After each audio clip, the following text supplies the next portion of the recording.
Bom dia, boa tarde, boa noite.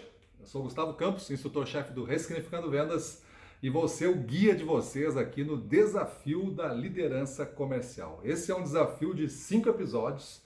No dia 1, falamos sobre o ambiente do jogo e como você vai se dar bem nesse ambiente do jogo. Vou deixar aqui um card aqui em cima para você ir direto para o episódio 1, caso não tenha visto. No segundo episódio, hoje, nós vamos falar de tipos de liderança, o papel do líder e os 4 diferentes modos de operação desse líder. Eu explico na sequência cada um desses pontos e você vai se encontrar dentro desse estilo de liderança que você exerce. No dia 3, vocês vão entender o que não se pode fazer como gestor comercial. Uma coisa é tu entender o jogo e como tu joga, e o outro é o que tu não pode fazer nesse jogo para dar certo. Não importa o teu estilo. E no dia 4 nós vamos entender como estar preparado e confiante, e no episódio final, dia 5, os princípios de uma carreira de valor, e fizemos um resumo dos principais insights que tivemos aí no desafio da liderança comercial. Então vamos lá, chega de papo, que agora não é hora de indecisão, de procrastinação ou de dúvida, agora é hora de ir para cima deles. Pega então papel e caneta aí, nós estamos começando o dia 2 do desafio liderança comercial. E vamos falar sobre os tipos de liderança. Esses tipos de liderança, pessoal, nós ensinamos nos nossos cursos premium. A pessoa ela tem que saber qual é o estilo que ela representa, baseado no histórico, na sua personalidade e tudo mais, que a gente tem estilos diferentes. Todos podem dar resultado. Só o que não vai dar resultado é quando você não exerce o seu estilo naquele momento. Naquele momento mais apropriado, você vai ter que exercer o seu estilo de forma mais natural e ter algumas variações e combinações dele dependendo dos contextos, tá? Muito se fala em estilo de liderança, qual a influência que cada um deles imprime na equipe, e a gente precisa entender. Se a gente não se entender, como é que a gente vai querer um resultado previsível? Então, cada líder vai possuir um conjunto de características muito únicas. Nós não somos iguais e não tem um único caminho para chegar ao resultado superior. Tem vários caminhos que levam ao ponto C, que a gente chama, aquele ponto acima da meta. E quando se fala de influência, você tem que entender aqui que existem, e você deve conhecer alguns deles na sua história profissional, alguns líderes que exercem influência negativa. E tem outros que exercem uma influência positiva. E talvez por nosso azar, ou pensando como gestor, uma baita oportunidade nossa, que bom que é assim, a maior parte exerce uma liderança neutra ou negativa. A liderança positiva mesmo, como gestor, ela é mais rara. Então existe uma oportunidade da gente se destacar sabendo disso. Existem alguns tipos de liderança, esses estilos de liderança que são mais comuns. Certo que dentro da nossa cultura, estilos de liderança mais sociais, de relacionamento, às vezes eles são mais comuns do que os outros. A gente já tem essa vocação, essa cultura já nós impõe, uma direção. E existem também na nossa cultura aqueles estilos onde a pessoa ela não tinha poder e assume um cargo de liderança, e tendo poder, ela começa a exercer em demasia, com muita força, esse poder. É justamente aquela pessoa que era na sociedade uma pessoa que não tinha nenhuma expressão, e ao dar poder para ela, ela não sabe lidar com ele. Então são tipos comuns, e a gente vai ver aqui que tem coisas bem fáceis de reconhecer nos outros até, do que mais em nós. Então é importante que você entenda esse seu estilo compondo 3 coisas. Primeiro é o seu estilo que você se dá bem, o seu estilo natural. Depois, o estilo que a tua organização precisa. Tem uma coisa que tu sabe fazer muito bem, tem outra que a organização precisa agora. E tem a tua equipe. Eles estão precisando de que tipo de líder hoje? Qual o estilo que tu está impondo para eles?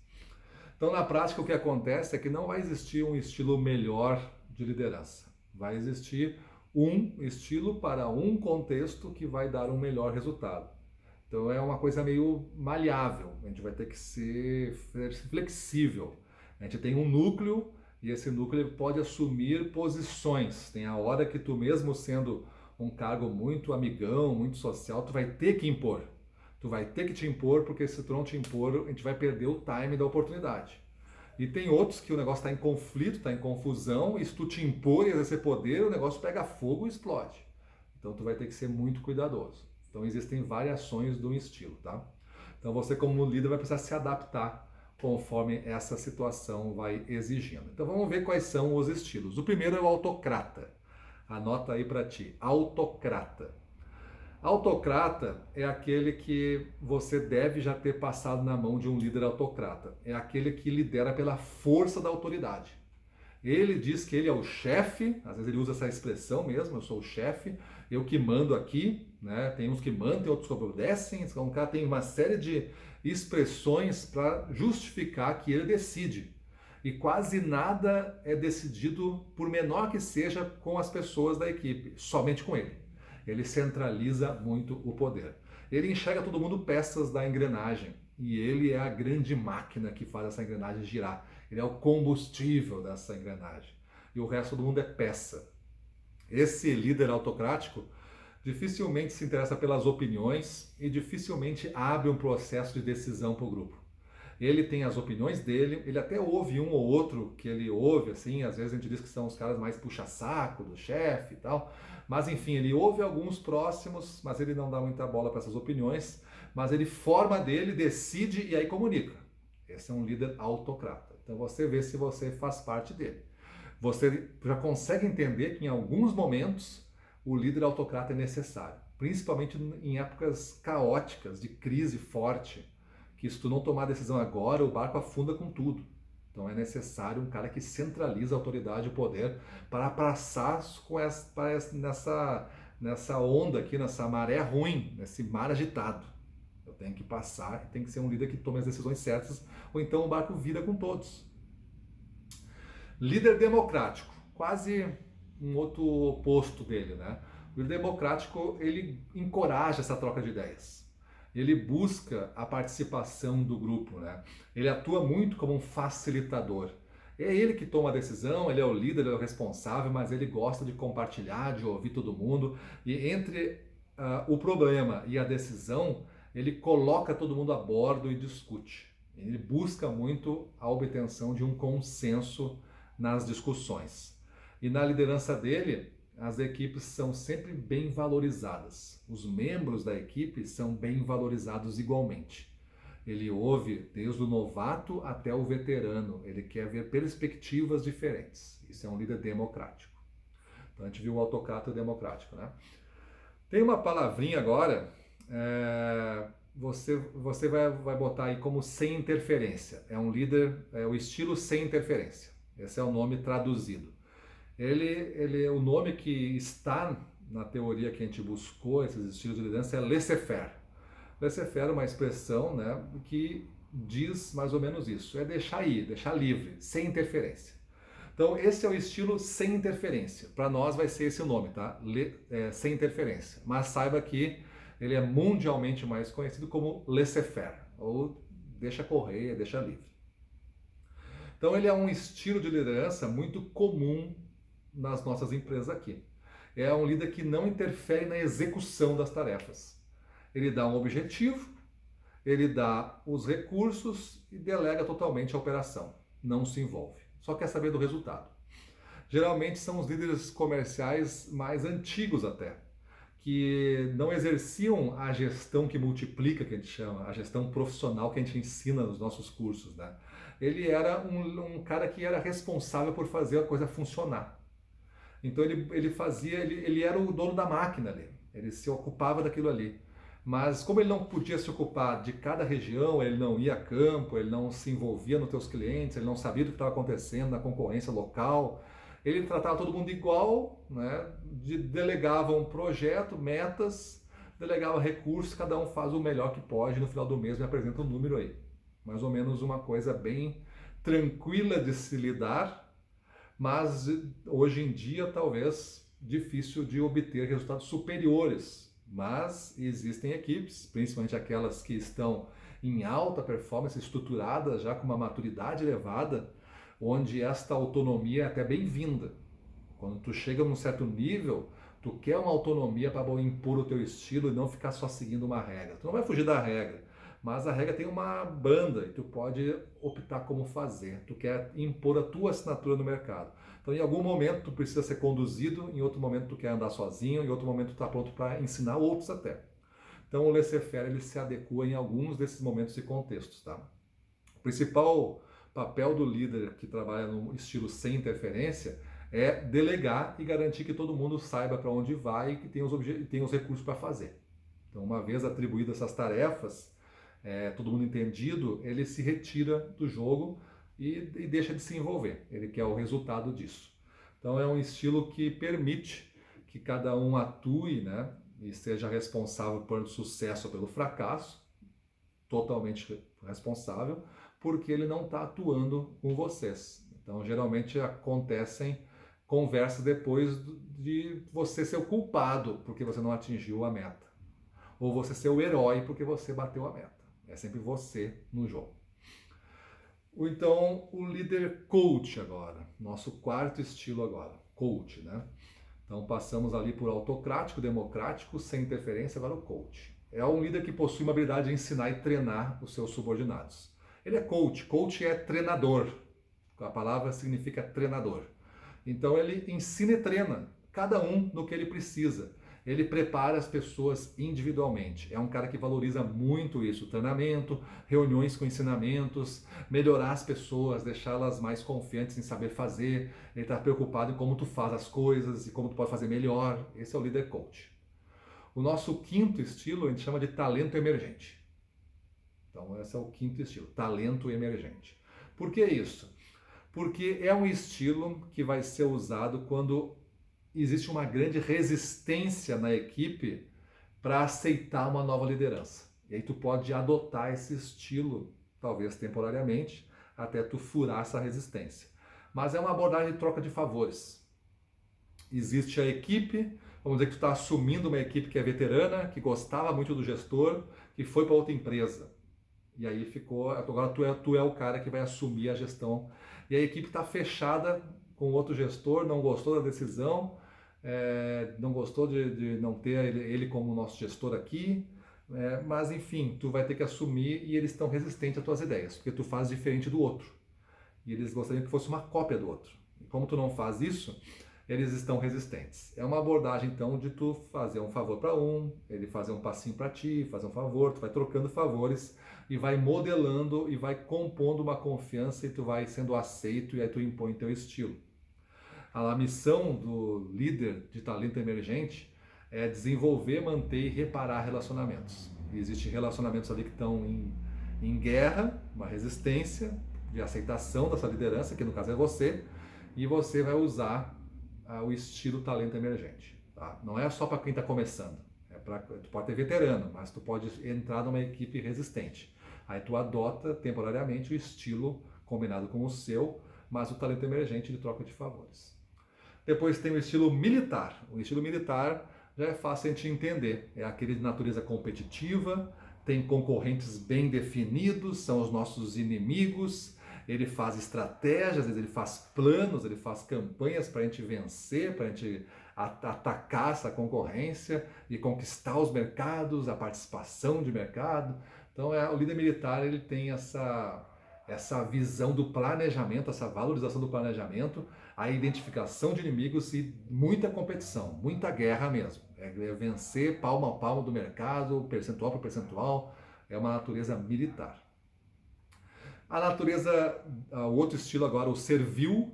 O servil é raro de encontrar, já é mais difícil, mas é um líder que coloca as necessidades dos seus liderados, da sua equipe comercial, em primeiro lugar. Então ele é um grande facilitador de problema, ele quer deixar o caminho livre para vocês. Ele atua um a um para descobrir o que está travando a roda e tenta eliminar isso do jogo. É um líder servil. É mais raro de acontecer, mas tem aqui bastante até no Brasil pela nossa característica de relacionamento e humanizada. Não quer dizer mais humanizada. Se você foge daqueles estilos autoritários, você pode estar aqui num de relacionamento e servil, uma composição deles. E o transacional é o nosso último aqui. O transacional é o último estilo de liderança. Ele é um perfil que joga muito na segurança, ele segue muito as regras, não busca mudança nenhuma. É um cara para fazer o barco andar, mas enquanto o mar está calmo e numa direção bem definida. Ele joga de acordo com as regras, de acordo com as políticas, ele atende muito bem à burocracia. Geralmente é visto em grandes organizações que têm padrões, manuais, regulamentos, né, códigos de conduta, códigos de ética, e o cara joga em cima dessas regras. Ele não vai fazer coisa que não esteja estipulada nas regras. Então, para algum tipo de organização, e às vezes em alguns momentos, é importante que as regras sejam estritamente seguidas da forma que deve ser. E aí esses líderes se fazem necessários. Então a gente tem 8 estilos que eu passei aqui de liderança, né? O autocrata, o democrático, o laissez-faire, sem interferência, né? O coach, o quarto, o quinto talento emergente, o sexto militar, o sétimo servil e o oitavo é o transacional. Então você tem que ter condição aí de já ter se entendido. E você pode ter uma mistura de dois. Ah, eu sou um democrático laissez-faire. Tudo bem, eu sou um coach, um militar coach, beleza? Então tu faz uma combinação de dois. E agora, entendendo esse estilo de liderança, você tem que entender o seu papel como gestor. E tem um novo gestor e tem um antigo gestor. Para nós aqui, entenda aí, vou falar agora do antigo gestor. Vamos regredir naquela timeline lá no tempo inicial, né? Veio vendas e vendas avolumou e eu preciso de alguém para contratar aqui para regular isso aqui, para cuidar disso aqui. O antigo gestor, existe ainda eles aí no mercado, é aquele que lida bem com a burocracia interna. Então aquele cara transacional você vai encontrar muito nos modelos antigos. Ele isola, ele serve para isolar o dono da empresa da confusão das vendas, né? O dono da empresa às vezes não tem uma veia comercial, ele tem uma veia de produção, ele tem uma veia de fazer a coisa acontecer internamente. E ele não gosta muito de se envolver com vendas, como vendedor, nem com cliente. Então ele coloca um gestor ali para ser uma barreira. E aí esse cara, o gestor antigo, atua muito bem como barreira. O gestor antigo vende também, principalmente para grandes clientes. Ele acaba tirando uma certa autonomia do vendedor e vende pelo vendedor, dando mais autonomia que o próprio vendedor vai ter para dar. O que estraga um pouco essa relação de grandes contas, mas ele atua sim. E ele vigia os vendedores para ver se eles estão trabalhando. É um cargo de gestão preocupado e desconfiado que os outros não estão fazendo o que deveriam fazer. Então ele liga para ver se tu está na rua, ele pergunta da tua rota para ver se tu fez mesmo, porque ele é desconfiado. Ele liga às sexta de tarde para ver se tu já voltou para casa ou está na rua ainda. Ele quer saber se tu está fazendo algum evento no sábado, se for da tua prática. Ele gosta de vigiar. O gestor novo, para nós, tem algumas funções. E essas funções a gente explora no nosso curso. Vou ler elas aqui e aconselhar vocês a pegar uma playlist lá no nosso canal do YouTube, né? Procura Ressignificando Vendas no YouTube, já assina o nosso canal gratuitamente para receber tudo que a gente faz. E tu vai ter uma playlist especial Funções da Liderança. Mas eu vou ler que são 11 funções aqui que o novo gestor tem que atuar. Liderar reuniões de venda, encorajar corações, trabalhar ao lado da equipe comercial, desenvolver e gerenciar talentos, liderar o processo de vendas, remover obstáculos, dar coaching individual para os membros da equipe, colocar necessidades da equipe acima das suas, desafiar o calendário, criar uma cultura comercial de resultado e pressionar por mais. Então você vê que algumas expressões daqui, eles já pegam o estilo coach, eles já pegam o estilo democrático, eles já colocam o estilo servil um pouquinho aqui dentro. Ele mistura alguns estilos de liderança e transforma um gestor num líder profissional de resultados, de expansão. Então essas são as funções do líder. Vou deixar aqui em cima também um card para você clicar e ir direto para depois para essa playlist especial, tá bom? E agora tem os modos de operação. Os modos de operação são 4. Vamos falar dos 3 primeiros, deixar esse quarto por último aqui, que é o grande fechamento. Os 3 primeiros. Tem 3 modos e a maioria das pessoas atua em diversos momentos nesses 3 modos. A gente não pode fugir muito, mas a gente tem que reconhecer que às vezes a gente está vivendo demais um desses 3 modos e isso pode estar nos prejudicando. Quais são os modos? O pastor, o advogado e o político. Ou então a mistura deles. Então vamos ver o que acontece quando a gente assume cada um desses papéis. Primeiro, o pastor. O pastor, tu assume o modo pastor quando tu tem as tuas crenças mais internas, que tu acredita mais sagradas, tu tem desafiada. E aí tu vai fazer algumas pregações, entre aspas, né? Uns discursos, para defender e promover os teus ideais. O modo pastor ele é ativado geralmente quando alguma coisa vai muito contra o que tu acredita. E aí tu vai ativar o modo pastor para defender e promover as tuas ideias. Então esse é o modo pastor. O advogado, esse é o segundo modo. O advogado, ele percebe uma falha num raciocínio de uma outra pessoa. E aí ele começa a apresentar argumentos para desbancar essa ideia da outra pessoa e ganhar o caso. Então essa é a ideia do advogado. Eu quero ganhar o caso, ganhar a discussão. E ao ganhar, às vezes, a discussão, acaba não tendo nem a venda, porque você teve que desbancar o comprador e as ideias dele. Ele não ficou muito muito agradado com o que você está propondo, porque você desmanchou as ideias dele e colocou as suas muito habilmente como advogado, mas não gerou um clima empático, um clima de confiança para fazer uma venda. Não quer dizer que você tenha vencido a discussão, que você vendeu ou ajudou um gestor, um líder, um vendedor seu a vender ou ser o melhor profissional. Então o modo pastor é um jeito, o modo advogado é outro, e tem o modo político. O modo político, tu atua no modo político quando tu quer conquistar uma plateia. Então veio um comprador com a sua equipe na tua frente, numa feira, e tu entra no modo político.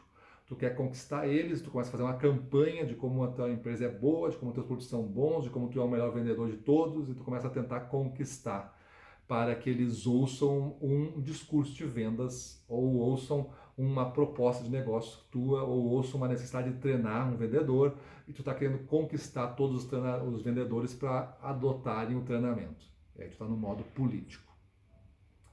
Não quer dizer que esses modos são ruins. Eles fazem parte do nosso dia a dia, só quer dizer que eu tenho que saber que eu estou no modo, para poder sair do modo, porque é difícil conviver com uma pessoa que está sempre trancada no modo político, está sempre trancada no modo advogado, não ouve, está sempre desbancando suas ideias, e não ouve o modo pastor, está sempre sendo, acha que está sendo atacado as suas ideias, e está pregando com bastante fervor as suas ideias ali para os outros. E eu estou falando tudo de gestão aqui, né? Então é o pastor, o advogado e o político dentro da gestão. Mas temos o modo cientista, aquele quarto modo. Que esse modo você deveria estar como default, assim, como padrão, você deveria estar no modo cientista. Adotando às vezes o advogado, o pastor, né, ou então o político. Esses três aí vocês vão ter como suporte do modo cientista. Então para ser um gestor de alta performance, então eu estou falando de pessoas que estão acima da meta, fazendo jogos grandes, ele tem que adotar o modo cientista. Eu não vejo outra maneira de chegar lá se não for pelo modo cientista. O modo cientista vai fazer tu repensar as coisas que tu acredita. Tu vai duvidar um pouco do que tu sabe. É esperado que tu duvide do que tu sabe. Tu tenha uma grande curiosidade a respeito de saber coisas novas para buscar resultados novos. Tu tem uma curiosidade para ouvir opiniões e ouvir ideias de outros. O modo cientista ele nos coloca no modo ativo de percepção do que está acontecendo à nossa volta e não no modo de defesa. Eu não quero estar certo, eu quero só vender mais e formar minha equipe melhor. Então, ser cientista não é uma profissão, ele é um estado de espírito, como os outros que eu falei aqui, é um estado de espírito. No modo cientista, você fará experimentos, a gente gosta de chamar de laboratórios aqui. Tu vai fazer laboratórios contigo mesmo. O laboratório do crescimento de 40% no mês, o laboratório de abertura de clientes. Então tu vai fazer campanhas, tu vai atuar como cientista para ver se isso está acontecendo. Então o teu interesse é buscar a verdade para vender mais a cada momento e não estar certo em todos os momentos. Buscar a verdade para vender mais em todos os momentos, a cada momento, né? E não estar certo em todos os momentos. Que aí é difícil estar com uma pessoa assim, né? Então eu vou contar um experimento aqui para finalizar essa nossa aula e dar o desafio do dia, que é um experimento que foi feito na Itália com 100 startups, 100 empresas iniciantes, né? E ela retrata o modo cientista que foi feito esse estudo. 100 pessoas foram convidadas para um curso de longa duração. Eles iam ensinar como é que tu faz a gestão de uma empresa e como é que tu faz todo esse trabalho da gestão da performance. Para 50%, ou seja, 50 empresas, além desse curso, eles tiveram módulos especiais e foram tratados de forma especial pelos professores, de maneira que entendessem melhor os erros, repensassem o que é errar, vivessem de experimentos, e quando tu vive de experimento tu vai errar para depois acertar, tu vai analisar bastante os teus números, tu vai tomar decisão com base em fatos e não em opiniões, o que tu acha que é, ou então em emoções, né? Tu vai ter muita evidência, tu vai tentar isolar as coisas para tomar decisão em cima disso, e tu vai ter vontade de estar certo nessa jornada. Né? Tu vai buscar muito acertar, mas com base em diversos experimentos. Tu vai ter muita disciplina e persistência. É aquelas histórias de quantas lâmpadas o cara fez para acertar a lâmpada, foram milhares de lâmpadas, para acertar uma que desse certo. É essa persistência. Então, no ano seguinte ao curso, e essas empresas são reais, estavam faturando, tu consegue imaginar quanto lucrou o grupo cientista e quanto lucrou o grupo controle? O grupo controle é aquele que não teve esse modo cientista ativado, só as aulas. Quanto lucrou cada um deles? Né? O modo controle a gente chama que teve só o conhecimento. E o modo cientista teve o conhecimento mais esse comportamento com eles, esse olhar para os experimentos e os erros. O modo cientista, pessoal, aquele que teve lá a parte dos erros sendo tratadas, lucrou 40 vezes mais em um ano. 40 vezes mais do que o modo que só teve o conhecimento. Olha a diferença. Você não quer lucrar 40 vezes mais em um ano? Então não é o conhecimento somente que vai fazer a diferença. Tu vai subir no conhecimento, mas uma postura de líder em modo cientista, exercendo um conhecimento daqueles perfis que a gente trabalhou já. Então, será que não dá para fazer o dobro do que a gente está fazendo em 6 meses? É claro que dá, né?